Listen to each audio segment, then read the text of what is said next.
Let's begin with the Austrian-Hungarian monarchy. Years before the First World War, there was made the biggest topic in all discussions was the school problem between the national communities. So they formed their identity. Identity politics was not yet a term, but it was.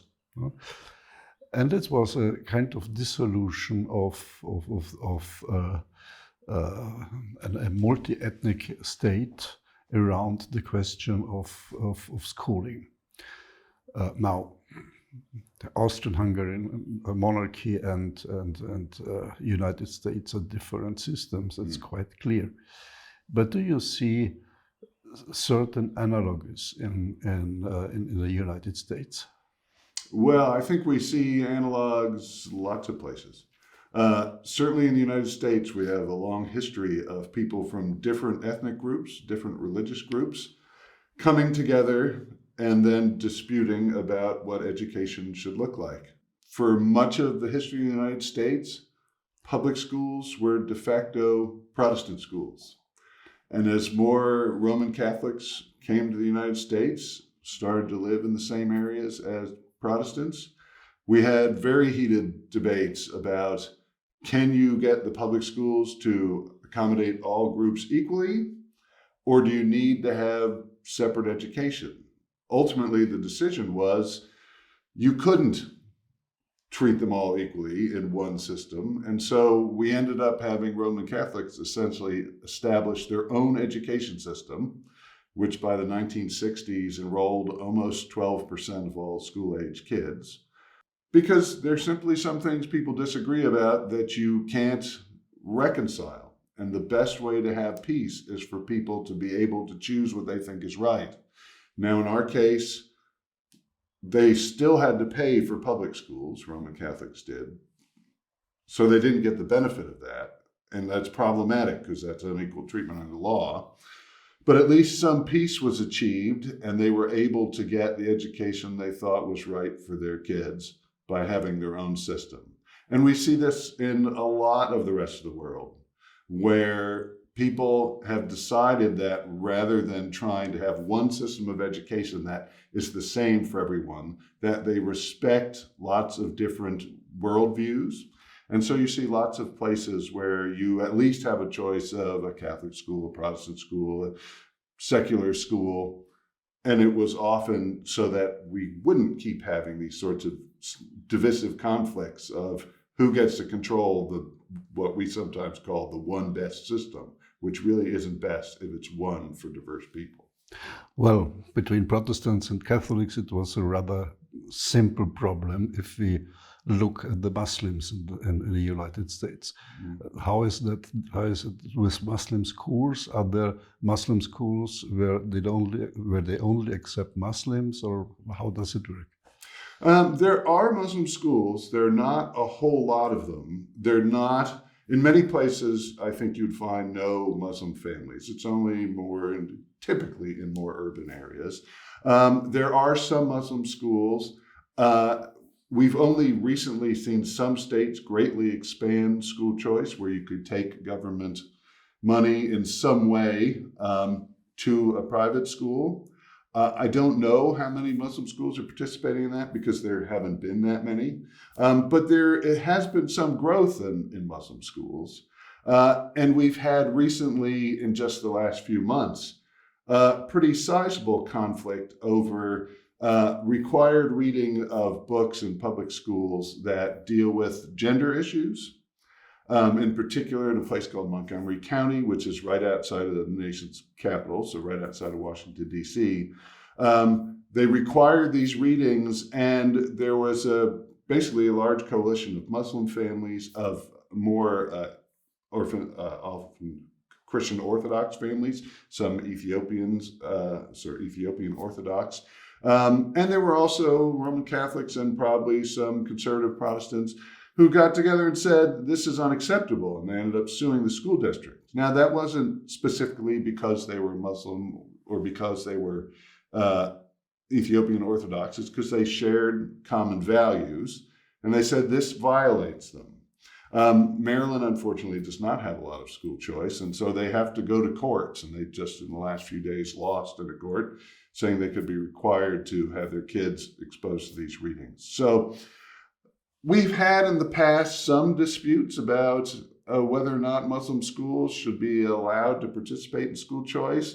It was maybe 15 years ago, and it really hasn't surfaced since then. And that was pretty recently after 9/11, where Americans were still more fearful, I think, of Muslims as a result of 9/11. And a lot of that, I feel, has died down. If I remember well, Milton Friedman once said that the future of the United States depends on the common language. That if the common language perishes, the United States will fall apart. Is there something still valid for that now? I think that Americans value a common language, but we have never seen a need to impose a common language.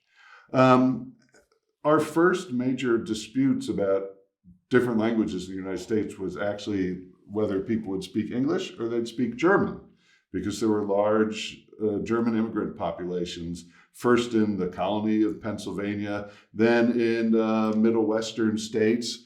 There were a few laws passed that said, and this is around the 1880s, that all instruction must be in English. Those were quickly abolished because they were extremely unpopular. And what we found with German populations were they eventually learned to speak English because people come to the country and value commonality. They want to fit in with the greater society, but they don't want to have to sacrifice the things about themselves as individuals that's important. So for many immigrant groups, the language was important. But usually a generation or two later, they say, now we want to be even more like, Americans. And so they sort of, from the bottom up, compromise. They tend to learn the common language. We see the same thing now with the largest immigrant groups tend to be Spanish speakers. Many people worry that they will come to the United States and not learn English. But again, we see that usually the first generation always struggles to learn a new language, but they want to assimilate. Then their kids definitely want to assimilate. And so we haven't had a problem of long-term people not speaking English. Typically, we haven't tried to mandate it. And when states have, it's been very quickly defeated. So I think we don't have a threat of people not learning a common language, and that we've been able to avoid that threat by letting people simply be themselves. So the process of assimilation is quite continuous in the United States. This is a difference to Germany, for instance. There we have the problem of the second generation migrants. No? The first generation wants to integrate, and the second generation, in conditions which are socially, economically difficult, decides to show the back to the German state and to do their thing. This doesn't happen in the United States. What we've typically seen for sort of generations of immigrants is the first generation, so those who've arrived from somewhere else, they want to assimilate, but it's just very difficult when you're older and it's hard to learn new languages, it's hard to learn new cultures. And so they will struggle to learn English. They will still, a lot of the identity comes from food and things like that. What we typically have found is the second generation, so their children very much want to assimilate. They sometimes even reject the culture of their parents because they feel a pressure to be like the outside of their community. And then what we find is the next generation often then tries to recapture some of their original family background. Back to the grandfather. Right.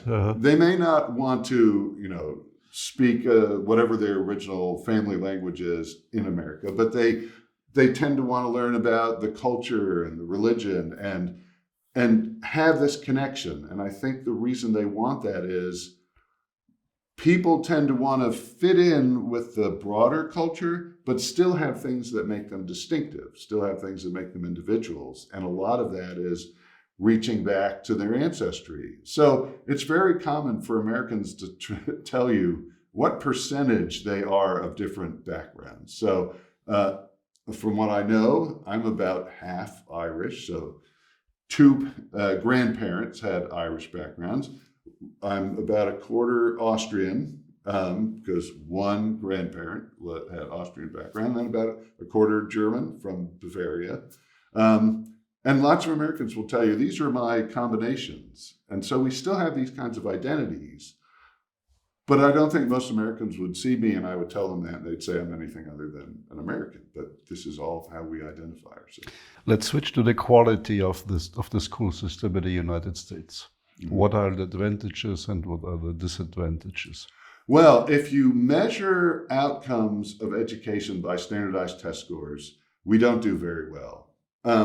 Relative to other You mean PISA, for instance? Right. No? PISA, TIMSS, PEARLS. Yeah. It does depend on the test. We tend to do better on TIMSS than we do on PISA.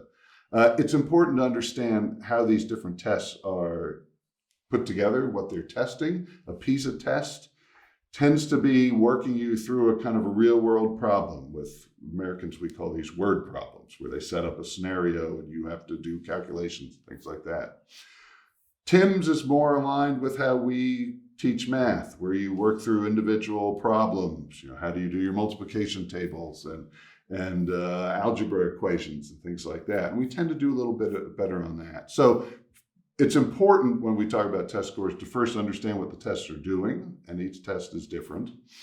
And then we have, I think, a culture that tends to reject standardized testing. About 20 years ago, we had a law that was put into effect called No Child Left Behind Act that made standardized tests the center of accountability for schools. That law said every state had to have uniform standards and uniform tests, and that schools that didn't make what they called adequate yearly progress to full proficiency in math and reading by the year 2014 got punished.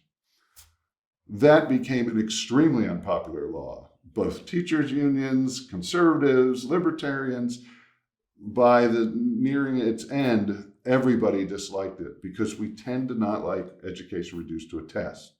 So we don't do well on tests, and that is probably a problem in that we may not have the best basic skills. We could probably do better there. But our system actually tends to appear to be pretty good in terms of cultivating creative thinking and critical thinking. And when we were in the peak of debating No Child Left Behind and testing and test-driven education, I would read things from people from East Asia, where they do very well on tests, warning us not to become obsessed with that because they worry there about how do you cultivate critical thinking and creativity. And they would come to American schools to see how that was done. And so we spent a lot of money. We had focused on test scores, and those didn't do really well. But that doesn't necessarily mean our education system is terrible. I actually think there are some things that it does quite well. But it's not the ones that are as easy to pin down as basic math skills and reading skills. Thank you very much.